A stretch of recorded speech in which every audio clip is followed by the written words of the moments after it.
Right, well, we're 2 days from the Fred Whitton start. This is Friday, Fred Whitton's on Sunday, and it only seemed right to ride my bike for the very first time this year. Yeah, the only reason I washed my bike is to wash the dust off it.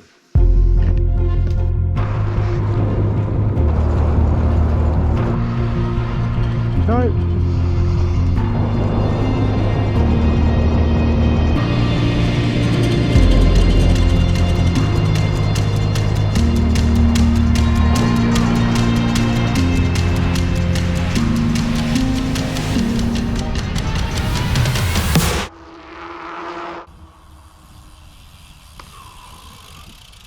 Getting warm. I'll take some layers off. Right, so this very last minute ride was just basically to make sure everything's working and I'm happy with what I'm going to take and what I'm going to carry and see what's up with the bike. And there's a few noises that I don't like, and one of them is some rubbing of a disc maybe, and I suspect it's probably the front one. If you saw my video from my last Fred, oh, fly.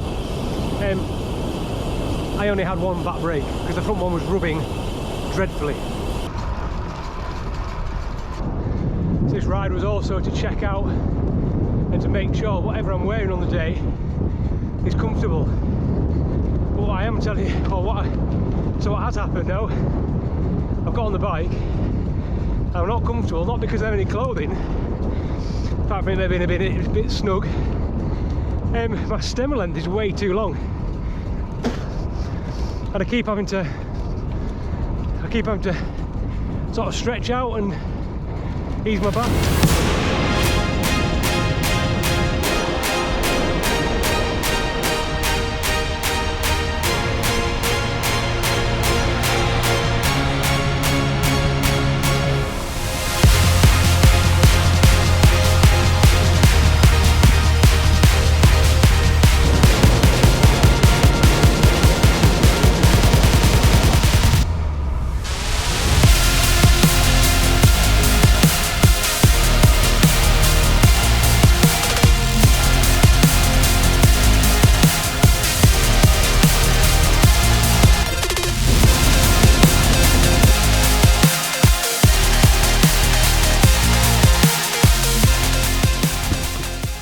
Right, so we'll do a rundown then of what I've got, what needs changing, and I suppose how I'm feeling about it.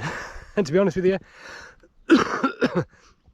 I'm still trying to shake off this cough and cold, so who knows. Right, starting from the top, road helmet, and I'll wear these glasses. I think might just change them because these do dance at my helmet a bit if I'm not wearing them, so I might put my other non sort of aero-y shades, which are just as cheap as these. Nothing fancy. I'm going to wear this North Face, it's not really, is it? The North is Ace. It's Toby Cummins' top.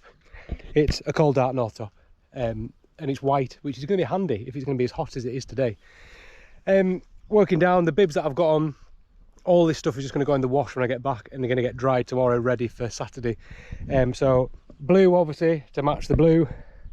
The shoes, I did have intentions of changing them to my new SPDs, because not that I intend to walk up hard knot, but if you've watched my other channel, I've had a foot issue which I'm trying to resolve or self-medicate, which is sort of working out all right, but I'm cautious or conscious that these might wreck my feet or hurt my feet so much so that it's going to be really uncomfortable a couple of hours in, and certainly if I have to get off and walk for a bit, which isn't the plan. So yeah, so that's the outfit, the attire. And then moving on to the bike, I've not ridden it properly since the last Fred, so that's 2 years ago. I did genuinely have to dust it off. I washed it to get rid of the dust. If you watched any of the previous videos, I had a tyre issue. I ripped a tyre on the A66, unbeknown to me, and there was a massive chunk out of it when I hit, and a few of us hit a massive pothole. So I did have to outlay some cash for some new tyres, which have been sat in my workshop bench for months. And then only last week, I think it was, I actually got around to fitting them. So Continental GP 5000s. I went for Tamwall because of course that's faster. They took a little bit of finding because I could only find them with that were tubeless with the all black tyre. So, but I did hunt high and low. Someone did say you can't get a tubeless Tan Walled 5000. I've got them. They work. They're going round. I hope they're very, very similar to the 4000s I think I had on the previous tyre, which are damaged. I think they were 4000s. Yeah, I think were they 4000? I don't know. I'll probably stick something in the screen here, because they were fantastic tyres, and I trusted them so much. You could commit to the corners, they would grip, and you could turn in, and they were fine. And I also knew where the wet sort of edge was. Anyway, so these are brand new. I've done 10 miles on these. I can't even remember what the pressures were. I think I may have overinflated them to make sure they stuck to the rims while the sealant worked its way around. But anyway, I'll have to check that when I get back. I'm putting my frame bag on as well from my gravel bike, because I'm going to have to carry a waterproof. So I've taken the usual bag that fits on here, I've taken that off and put all my other bits in a clear bag. So the stuff that I've got in my frame bag for this adventure, it is going to be a long day out, and you do have to be self-sufficient. Even though there are feed zones, you do need to take everything that you're going to need. I'm not sure of what it stipulates in the rules and regs for the Fred, but you do definitely, I'm sure you have to take a waterproof, so obviously that takes up space. I'm not sure what anybody else is doing, but I like to abide by the rules. And also there's a chance of thunder showers with a thunderstorm thrown in for good measure on the Sunday later on. So if that comes early, I certainly don't want to get caught out, and the organisers won't want me to get caught out either. So I've got my Montane running waterproof, because it's a fantastic waterproof. I know it's not cycling one, but it's a fantastic waterproof, and I love it because it keeps the wind out as well, really, really well. So I've got that. And the clear bag that had my tubes and everything on there under the saddle is now being converted into this, which is going to be hopefully not touched, but it's tyre levers, a pump, a multi-tool, and I've put a tube in there. I think I might make that 2 tubes possibly. I've never needed 2 tubes on this bike. I've never needed a tube up to now, but if I get a bit anxious later on, I'll stick another tube in. And also sticking to tyres, I've seen Ed Laverick riding around with one of these in his back pocket and thought, what on earth have you got one of them for? Until I had to change the tyres on this bike, and oh my goodness me, I needed this to get them on to the rim. They were so tight, and there's absolutely no way I'll be able to get these tyres on if I have to put a tube in on a ride. That'll be my day over. So I'm going to put that in because I'm taking a bag. And finally is food. So I'm going to be experimenting again, a bit like I did on the previous video, which if you've watched it, you might have realised I've got 36 miles in and I haven't eaten a thing since the previous day. That's not down to being like a masochist or anything. That is down to me trying to do some intermittent fasting and see how I can operate really on basically low food, which I've been doing for a while, which means I've been losing a little bit of weight, which is good, and trying to trim up around the edges. I do not want a dad bod anymore, so I'm doing my hardest to work on that, and that even includes on a day like the Fred. So I'm just going to try it. I'm not going for a time this year because the planets just haven't aligned when it comes to training.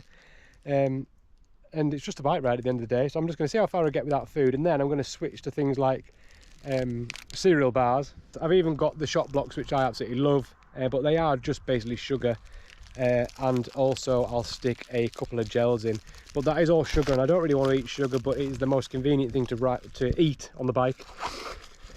And that's pretty much it. I'll see if I've got a shorter stem at home, because this is way too long for me at the moment. I'm just finding it really uncomfortable. Wahoo bolt, Hunt 50 wheels front and back. It better not be windy, because yeah, it'll be a handful in the wind. And that's pretty much it. Things to change: stem, sort out the rubbing discs, whichever's going on, and hopefully not touch anything else, because if you, like I said a bit earlier, if you watched the videos from 2 years ago, I started to play around, nearly swore then, started to play around with my front disc, and it rubbed on the first climb, and then subsequently on the first descent it really rubbed, and then I didn't touch it because obviously when things get hot they expand, and I didn't want my front brake to be binding so much so that it maybe spat me off. So there we go. Right, 10 miles in, I better get cracking. I'm the furthest point away from home. That is the Morecambe Bay estuary behind me. That over there is the Lake District, all the fells, Whitbarrow Scar, and it is gloriously sunny. Right, I'm going to head back.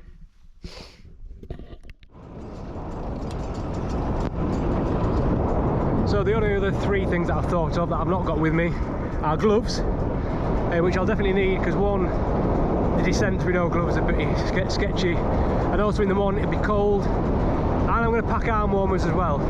and a gilet. So yeah, hence the frame bag.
I cannot do any more preparation apart from getting the kit ready. As far as training is concerned, that's done. And I've certainly come on the wrong bike. Hey, it's going on here.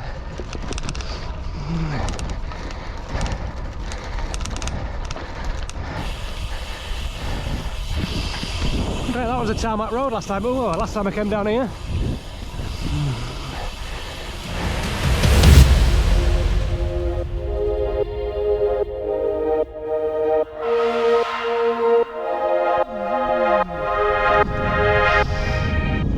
So that's it, I'm out of time. Have I done enough? Well, make sure you've subscribed, hit the notification bell. Subscribing is like a free thing that you can do for me. It helps the channel obviously, and it helps you if you're interested in this content. Hit the thumbs up button, tell a friend, a family member, or even a stranger. Thanks for watching, and we'll see you in the next video. I've not done no hand on this bike either for such a long time. Here we go. Laters.